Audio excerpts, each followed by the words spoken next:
video, I'm going to answer your questions. Any questions you have, this can be about investment, finance, anything coronavirus related, economy related, better understanding of owners' earnings and begin to use it yourself and evaluate companies yourself. How to think in probabilities, not certainties. And that's essentially what you have to do as investors. Today I'm going to show you everything about owners' earnings, how to calculate it, why it's so important, what goes into it, why it's one of Buffett's favorite metrics to use, how I use it to evaluate every single company I look at. Talking about specific value investing concepts and techniques. We're going to talk about why you must read company financial reports and why you cannot just rely on the numbers. Hey, Jason here. Here to talk about this week, or to continue talking this week about the trend we've been talking about over the last few weeks about the economic impacts of the mass unemployment in the U.S. and worldwide related to this coronavirus stuff. And it looks like I'm frozen there. Hopefully I'm back. Hey, Jason here. Sorry, I was just going through the intro. Looked like I was frozen there. So in this week's Facebook Live, we're going to continue talking about what we've been talking about over the last few weeks. The economic impacts of 30 plus million unemployed in the United States, and the economic impacts of mass unemployment not only in the United States but worldwide. I'm going to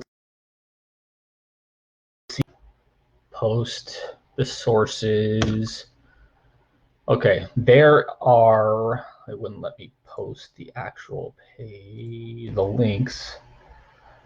So what I'm going to do is, to the left, instead of wasting time this week posting all the links, I posted the names of the articles that I'm sourcing and where they're from, so you can search for them in Google if you want to follow them while we are talking. If not, I will link them to this video, the links, the actual links, so you don't have to Google search them after this video because it's not letting me do it now for some reason. Yeah, it's not letting me do it. So all the sources, if you want to get them, are to the left. I'm going to go through them. They're up here as well on my screen. So we're going to go through these. Before we get to that, though,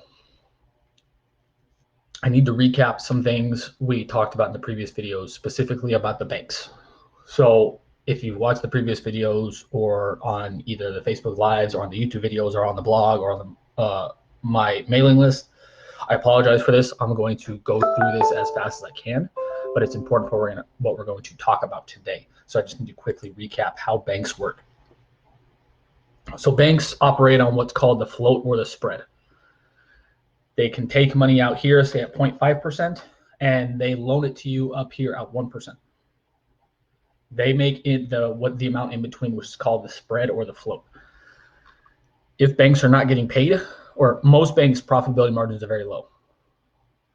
They operate a lot on short-term financing and short-term things like deposits and payments for credit cards, house loans, credit card payments, stuff like that.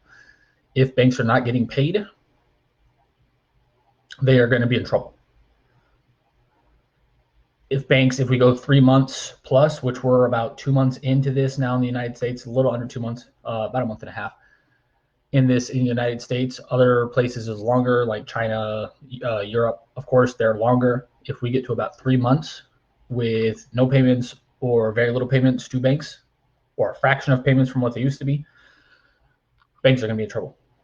I will explain why that's a big problem, or I have explained in the last few videos why that's a problem. I'm going to further illustrate that because more data has begun coming out about how big of a problem this is.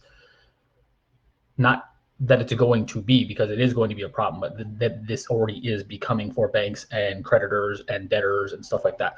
So I'm going to explain all that shortly. But if banks are not getting paid, they're already low profit margins, they're already low cash levels on hand,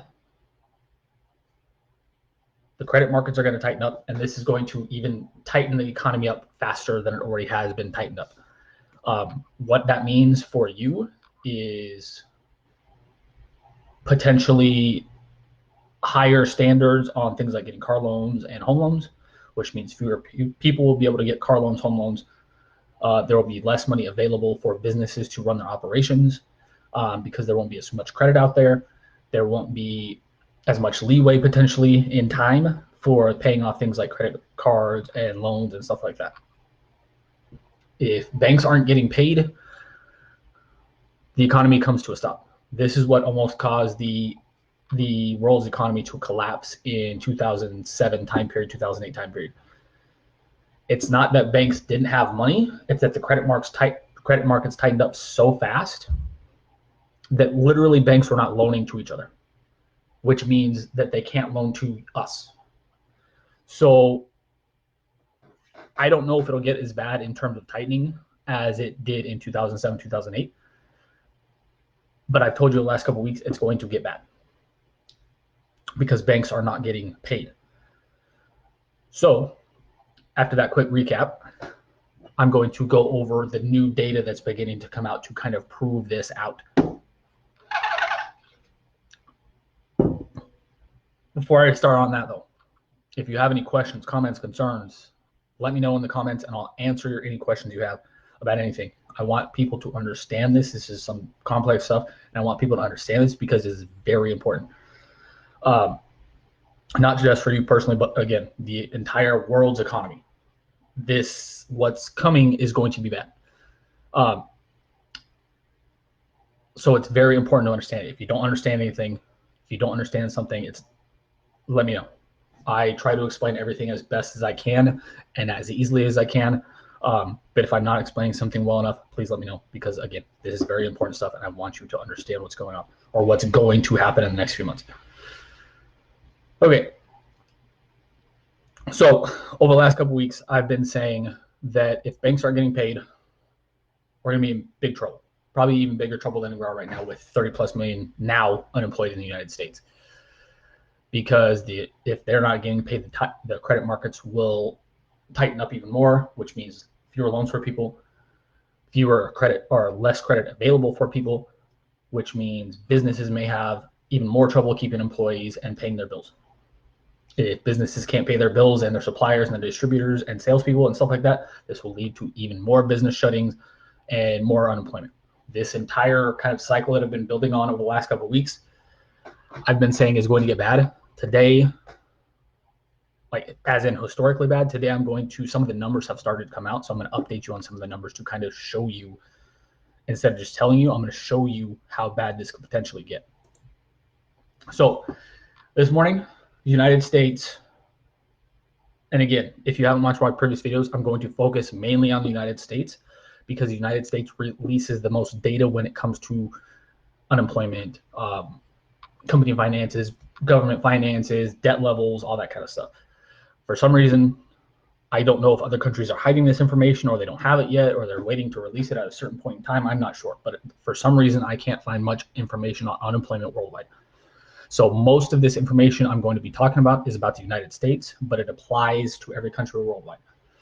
So US this morning reported another 3.8 million unemployed this week, bringing the total in the last 6 weeks to more than 30 million people in the United States. This is about 8% of the entire United States population. And this would put the unemployment rate, which that official number will come out, I think, next week by the United States, will put the US unemployment rate between probably 16 and 20%. Numbers we haven't seen since the Great Depression. Again, the Great Depression, not Great Recession, Great Depression. Unemployment is already at it, and I can't, this is driving me nuts that I can't do this. I can't share stuff with you. But there's a graphic on the CNBC US Weekly Jobs link that shows the unemployment claims in the last 6 weeks compared to what's kind of gone on over the last several years since we've been recovering from the Great Recession, and comparing the current job losses in the last 6 weeks to the entirety of the Great Recession. And again, I can't show you this. Facebook is not letting me, it's driving me nuts. But if you want to see that graphic, go to the CNBC link, US Weekly Jobless Claims, again, and I will link this all and send you all the links for this after this. But the graphic shows 30.3 million unemployment claims in the United States in the last 6 weeks only.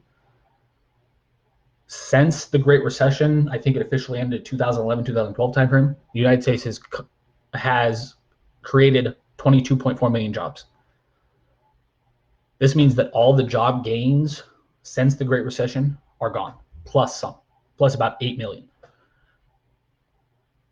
The entirety of jobs lost in the Great Recession, which again was, depending on which definition, lasted from about 2007 to about 2011 timeframe, so about 4 years.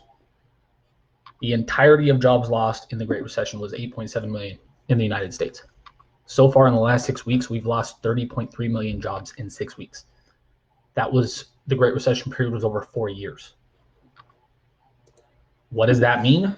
That means fewer people can make their payments or make their bill payments, or their mortgage payments, their car payments, their student loan payments, their credit card payments, which means banks get less money, which means leads to the credit thing, the lessening of credit that I talked about at the beginning of this. Of course, that also means people have a harder time providing for their family, getting food for their kids, stuff like that. Very important survival level stuff. The U.S. just released its first quarter GDP numbers yesterday. So far in the first quarter, and again, the first quarter, January, February, March, in the United States, we didn't go under lockdown until about mid-March. And the economy already contracted by 4.8% in the United States. It's the biggest contraction since the Great Recession. Hey, Chandra, how are you? Biggest economic contraction since the Great Recession. 4.8%. Estimates, I watched the Federal Reserve chairman yesterday talk about the economy and stuff yesterday. He had his monthly meeting. I don't remember the exact terminology was, but they had the Federal Reserve monthly meeting yesterday. The Federal Reserve and other agencies, the Congressional Budget Office, analysts expect a contraction in the second quarter for the United States GDP to be between 25 and 40%. The previous record for GDP contraction in a quarter was during the Great Depression at 24.9%. So if we are anywhere in the 25% to 40% range, it will be an all-time record in the United States. To illustrate, frankly, how crazy that is, U.S. GDP, let's see,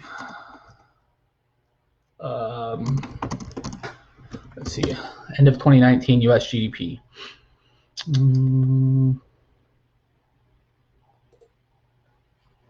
Okay, U.S. GDP at the end of 2019 was about,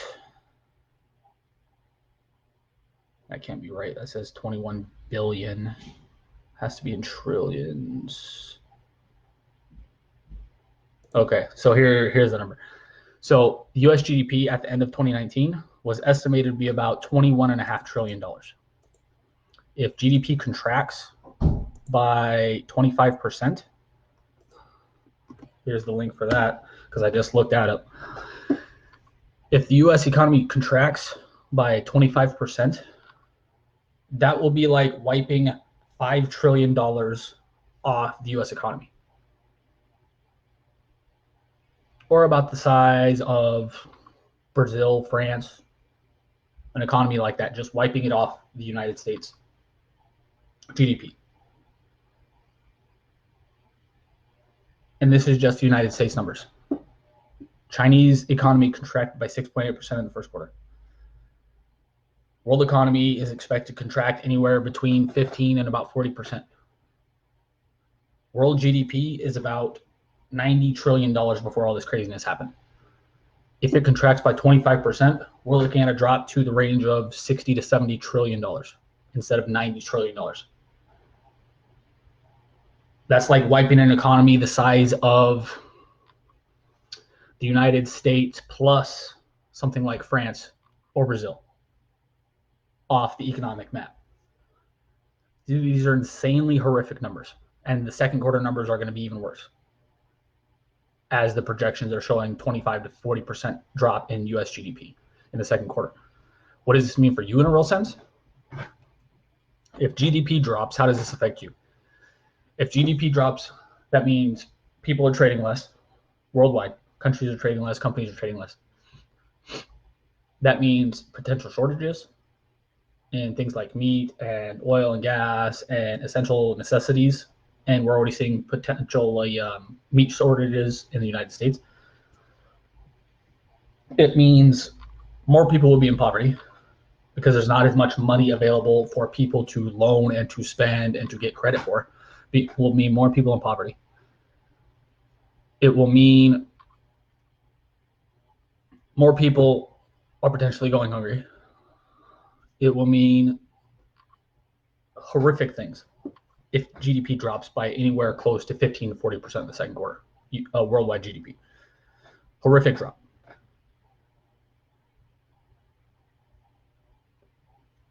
But to get back to my earlier point, how this another way this directly affects you is if GDP drops by that much, bank earnings will also drop because more people would be unemployed because more and more companies will be going bankrupt or not be able to work.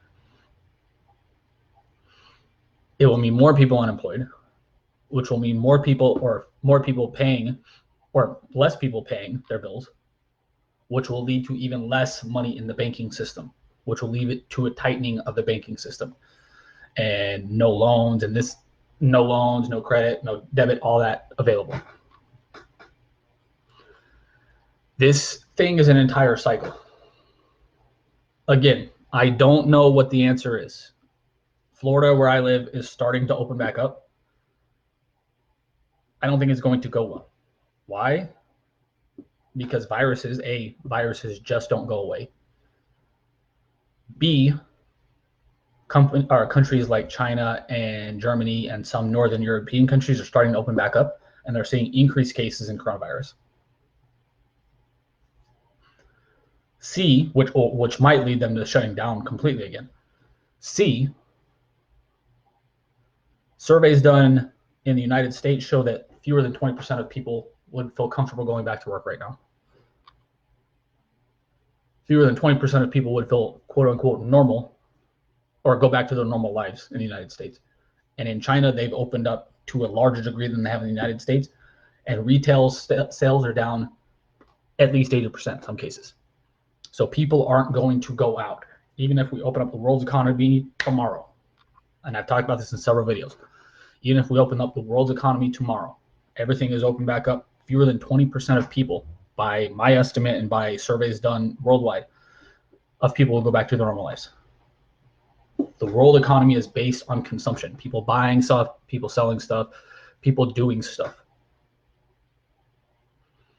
If people are not doing these things, the world economy contracts. When that happens, leads to more poverty, leads to potential supply shortages, that kind of stuff. Leads to less banking money, leads to less credit for people and less business expansion and businesses staying open. This is some scary stuff. Again, I talked about how the parallels between the Great Depression in the United States and today are scary. I've studied an enormous amount of world history, enormous amount of economic history. The parallels between the Great Depression and what we're dealing with today are scary. Except, frankly, in the Great Depression, the world economy didn't even just stop like it is now. No time in world history has the economy just stopped. Again, I don't know what the answer is. Health is super important, but the economics are also important. I don't know what the answer is because, again, if we open everything tomorrow, people will still not go out en masse like they used to. So I don't know what the answer is.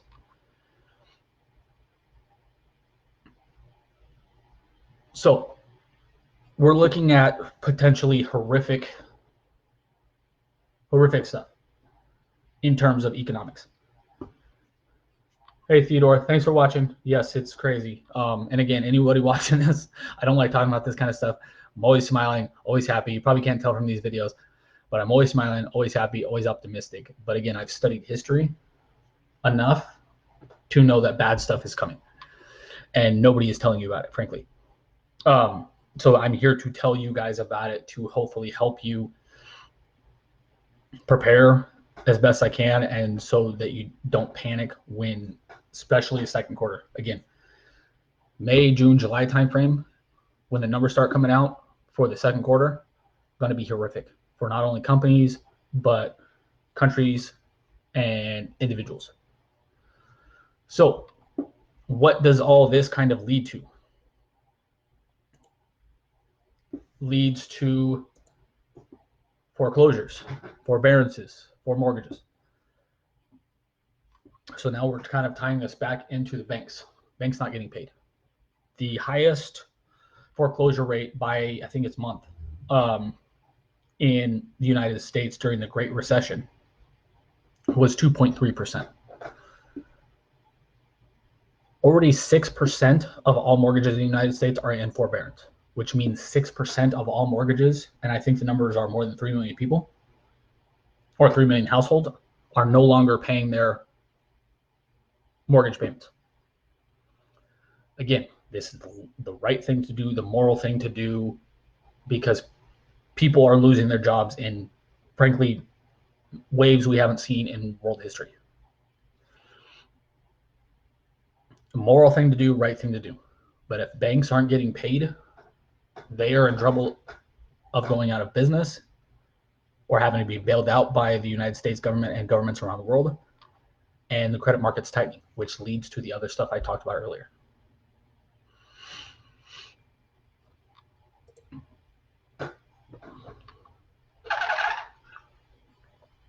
And again, all these are linked to the left. And I can't show you any of the graphics and stuff that I'm looking at. And Facebook wouldn't allow me to directly post the links for some reason. Because in that, the links I posted to in the comment section, I copy and pasted and the links were in there, and Facebook took them out. So I'm gonna have to manually kind of post these later.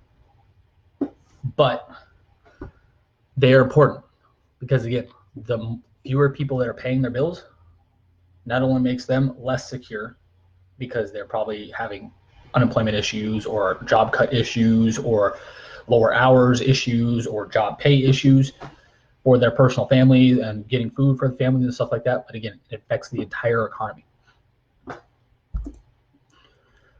So let's bring this in the real world sense.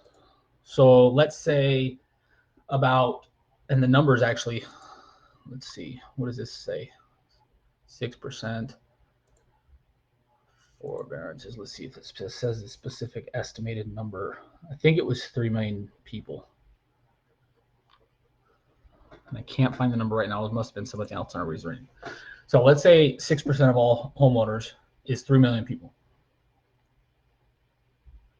The average payment for house payment in the United States is, as of August 2019, was about $1,029. So let's say it rose a little bit. Let's say it's $1,050 a month times 3 million equals, so about $3.2 billion per month right now is not being paid, that should be being paid to banks. It means $3.2 billion less the banks don't have. And again, they already operate on very little. They operate on very low profit margins, very little cash. This is going to lead to banking issues and banks tightening the credit market. Again, I think the U.S. government and other governments will probably bail them out or figure something out. That's not good either. Yes, it will keep the credit markets open, probably to some degree, but that means even more debt that we as Americans have to pay off, and around the world have to pay off at some point. And this is going to go on for months. The forbearance is most cases, and again, the rules change depending on the bank and your type of loan and your type of loan insurance and stuff like that. But in general, in the United States, forbearances are for 4 months. So let's take that number times 4. That's 1.26 billion, or 12.6 billion dollars over the next 4 months that the banks will not be getting. again, if you hate banks, that's fine. Bankers are not great people. Most of them, I would admit, especially the investment bankers. They're greedy, all that kind of stuff. But we need banks to keep the economy going, to keep businesses going, to keep businesses paying people, all that kind of stuff. So this is horrifically bad. Again, the highest foreclosure rate in the United States during the worst of the Great Recession was 2.3%. We're already at 6% of mortgages in forbearance. That means they're not being paid. They're not being foreclosed on yet because the U.S. put a stop to foreclosures and evictions, again, for 3 to 4 months. What happens if we get to, let's say, July or August or September? Nobody knows. The government has not allowed or has not stated what is going to happen if we're still dealing with these major economic issues. Then this is, again, an entire cycle of horrible news, and it's just getting worse, frankly. Auto loans, highest delinquency rate ever. First quarter, according to the Wall Street Journal, auto loans in forbearance, 7.5% of all auto loans. This means also banks not getting paid from those. Car loan companies not getting paid from those. Companies like Ford, GM,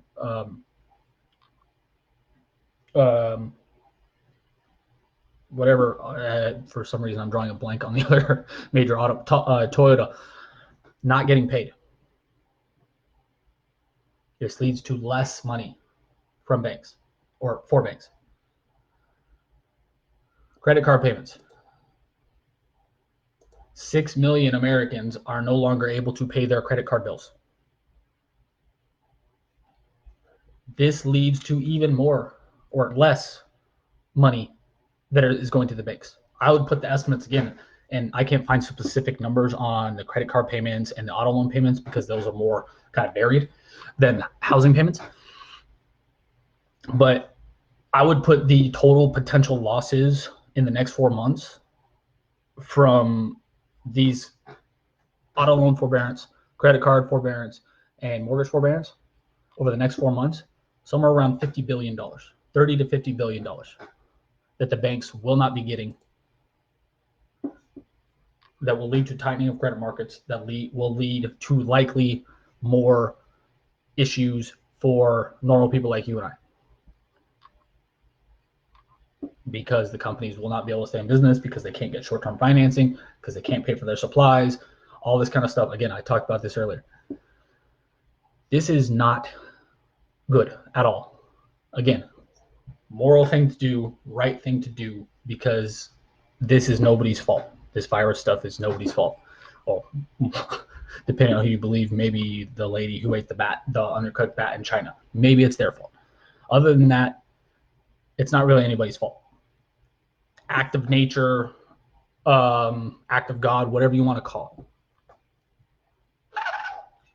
Moral thing to do, right thing to do, but it's going to lead to horrible economic news. Again, and we're already seeing 30 million unemployed now, today, and we're a month and a half into this. Again, I've said this in every video. By my estimates, after researching manually 3,943 companies worldwide, my talks with private businesses all over the world, I estimate most companies have less than 3 months of cash flow, which means if they're not getting paid, they will go out of business in 3 months.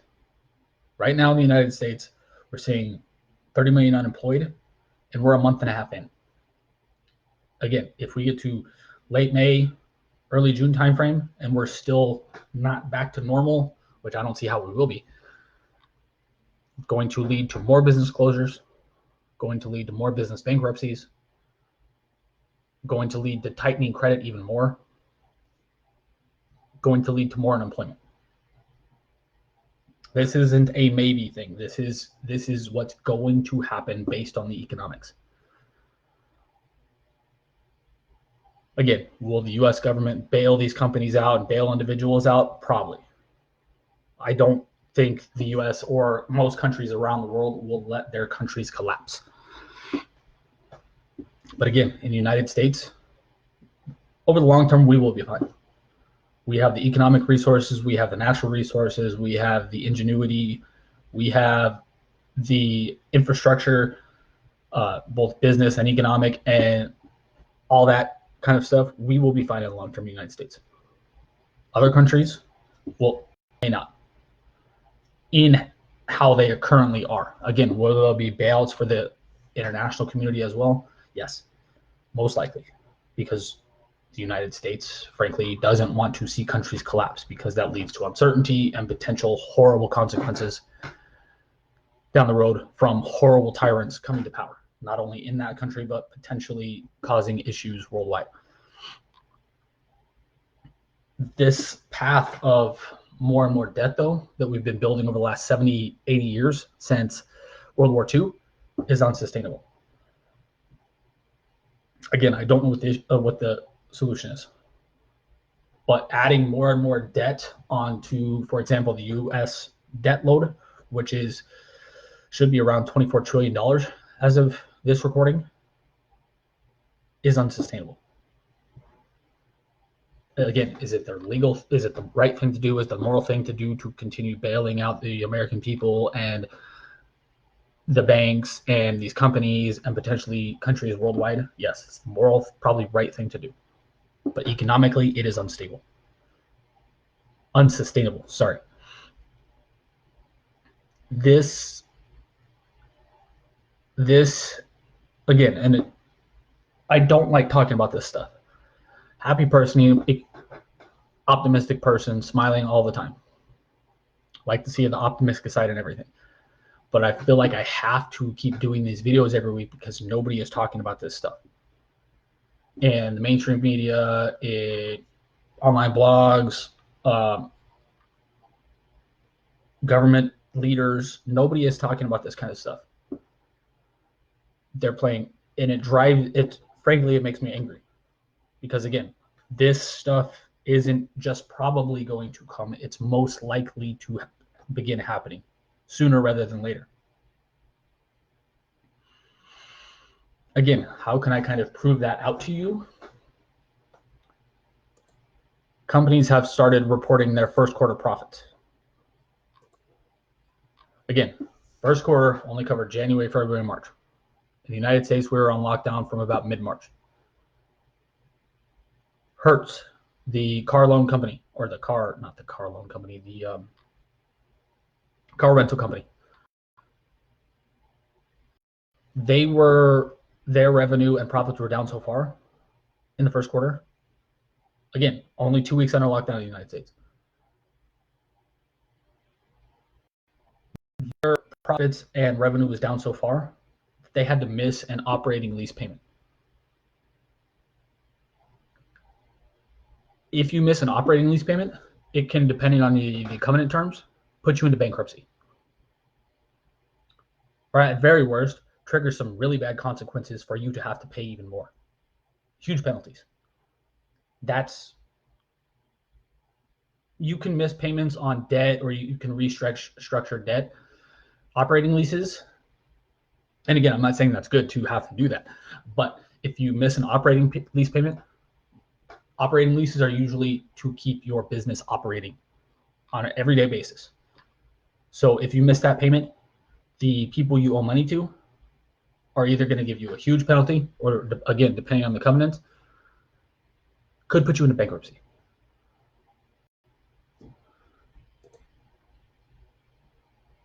Adidas, the shoe and apparel company, their profits fell 95% in the first quarter.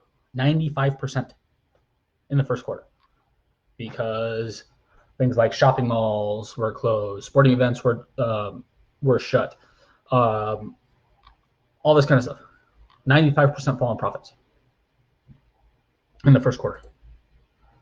BP, British Petroleum, one of the world's largest oil and gas companies, their profits fell 66% in the first quarter. Shell, another oil major, one of the largest oil companies in the world, their profits fell 66% in the first quarter. Again, you may hate major corporations, you may think this is all great. these corporations employ millions of people worldwide. So if they can't pay their bills, if they're not making enough money, they can't stay in operation, which means more people in unemployment. If more people in unemployment, that means less money is going through the economy, which leads to further GDP contractions, which leads to more poverty. Again, these aren't just my thoughts. These are pretty much economic fact. This is what happens if millions and millions of people can't pay their bills, can't buy stuff. It affects the entire economy, because the economy in the United States, for example, is based 70% on consumption, people buying and selling stuff and doing stuff. If people don't have jobs because they're unemployed, they will not do that stuff, which leads to economic contraction, which leads to more poverty, because people will be focused on how to feed their kids, frankly, instead of buying stuff like clothing apparel from Adidas, or shoes or soccer cleats from Adidas. People will be focused on how to find food for their kids.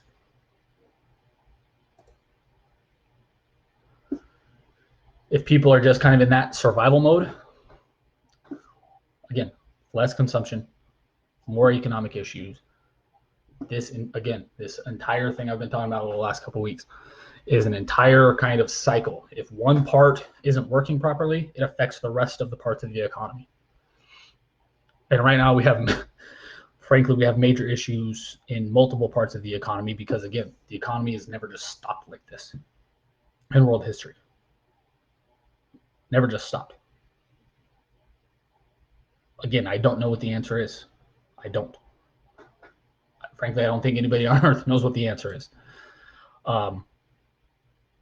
Because you're seeing all these protests in the United States and worldwide about opening up the economies. That's fine and dandy. And that probably needs to happen for the economic structure of the world to stay relatively intact, or to be changed to a good degree. Or changed in good ways, I mean. But again, Germany, China, Northern European countries already starting to open, and the coronavirus they're seeing more coronavirus cases. 20% of people in the United States, only 20% of people said they would feel comfortable going back to their normal lives right now. This is going to get bad. The first quarter has been bad. Economic wise, unemployment wise, horrifically bad. Historically bad in the United States. Again, most of these numbers, especially unemployment, we haven't seen since the Great Depression. Second quarter is going to be worse, because January, February, March in the United States, we were only locked down for about 2 weeks of that, and the numbers are already horribly bad. Second quarter, April, May, June, all of April we've been locked down in the United States. States around the United States are just beginning to open. And again, even if they do, only 20% of people said they would feel comfortable going out like they used to.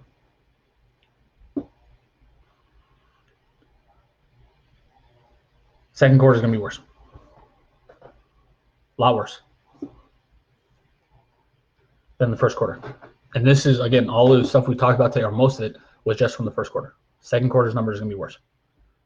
Not only for companies' earnings, for the US and world GDP, for the economics of banks and all of that. For economics for you and I, going to be worse.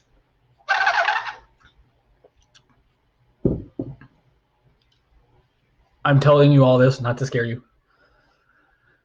I'm telling you all this to get you the best information that I possibly can. Because again, nobody is talking about this. Everybody talking about right now in the United States is the Joe Biden sexual assault allegations from 27 years ago.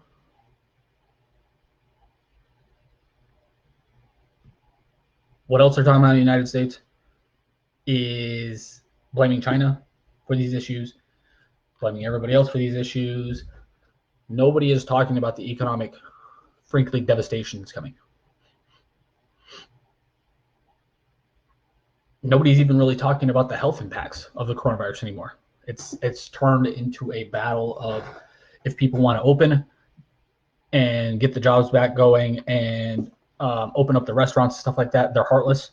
If they don't understand economics. So it's turned into essentially a pissing match, a fighting match about who's right and who's wrong, which again is not surprising if you followed U.S. politics for the last 20 years or so. Hyper partisan, everything's turned into politics. Nobody's talking about the economic impacts of, again, it's already horrifically bad. It's going to get worse in the short term. Nobody's talking about it, and it's driving me insane. I don't know if it's because they're focused so much on the moment. I don't know if it's because they're focused on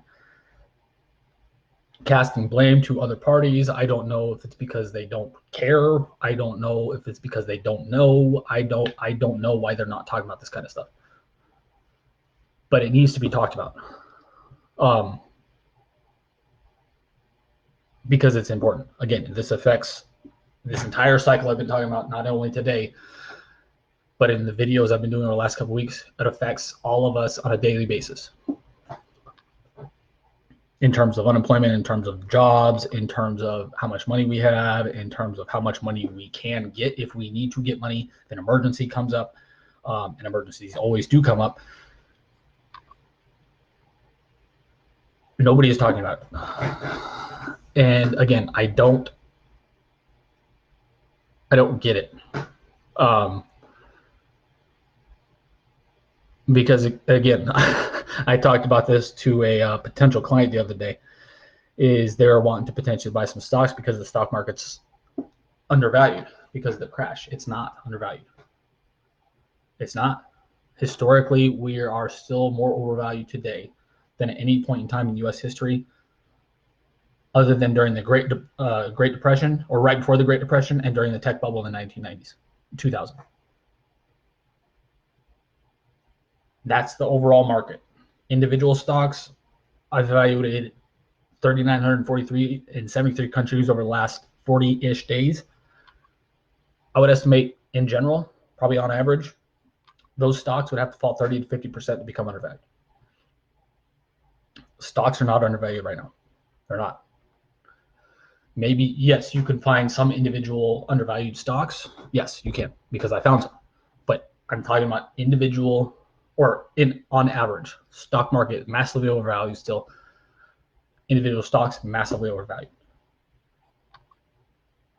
I don't get why people are not talking about these economics that aren't coming. And frankly, the news today is 30 million Americans unemployed, and it's just kind of It's weird how things, frankly, have gotten so weird so fast.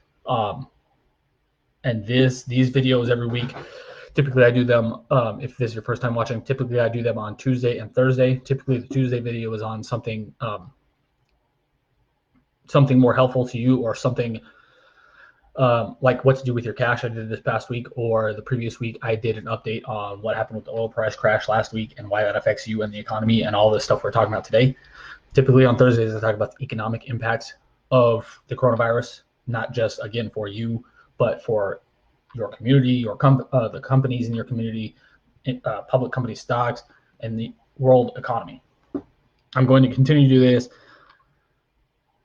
because, again, I feel like I have to warn friends and family and anybody who frankly will listen about this kind of stuff, because nobody else is talking about it. So I hope this helped. Again, I'm not trying to scare anybody. I'm just trying to hopefully tell you the truth, because frankly nobody else is right now. And I'm gonna end this video unless if you guys have any questions, comments, concerns about anything I talked about today: real estate, stocks, investments, coronavirus, cryptocurrencies, weed stocks, anything. If you have any questions, let me know about anything, and I'll answer them as best as I can. But while I'm waiting for any questions for that, I'm gonna end this video like I do all these videos: raise cash during these unprecedented times. I recommend everybody raise cash, stay healthy. Raise cash because cash gives you options, keeps you out of debt, gives you the ability to pay bills, gives you the ability to seek medical treatment, gives you the ability to keep paying for your kids' groceries and your groceries, and continues to keep you ahead of things. If you can stay in the game, there's a quote, or there's a saying in the realm of economics and investments, of staying in the game, meaning not getting busted out or going bankrupt. If you can stay in the game and stay ahead of things, you're going to come out of this crisis fine and possibly even better than you were before the crisis. Stay healthy, not only for you so you can continue making money any way possible, but also so you don't get sick and so you don't get your loved one sick. In terms of the making cash, I did a video on that last week where I talked about why you need to raise cash right now in unprecedented times, how to raise cash in legitimate ways, by starting an online business, by doing consulting on Fiverr and Upwork, by building courses and services online, all that kind of stuff. And I also talked about why, how, and then what to do with the cash after you raise it, or after you kind of get ahead of things a little bit. Because again, we don't know how long this is going to last. I don't think it's going to end anytime soon. Again, based on just how viruses act, and also what's happening in countries that are already starting to open up. They're seeing higher coronavirus cases. So I don't know what the answer is when it comes to that. But I do know, based on historical experience and my personal experience, evaluating companies and investments and powerful people or wealthy people in the investment world and outside of the investment world, that if you have cash, you have options. If you have cash, you can get ahead of things. If you have cash, you can keep investing in yourself and your family, and also keep trying to get ahead of things and maybe possibly come out better on the other side once we're done with this crisis. Again, if you have any questions real quick, let me know. Otherwise, I'm going to get off this because, again, I love talking about this kind of stuff, and I could talk about this stuff for days, but I don't want to bore you guys to death either.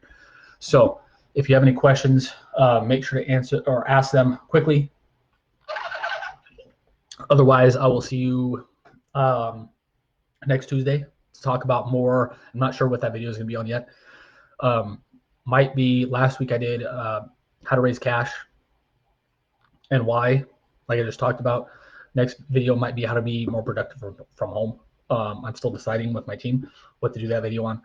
But all right, I'm not seeing any questions. So thanks for watching. I will see you on Tuesday. I'll let you know on Tuesday what the video is going to be about.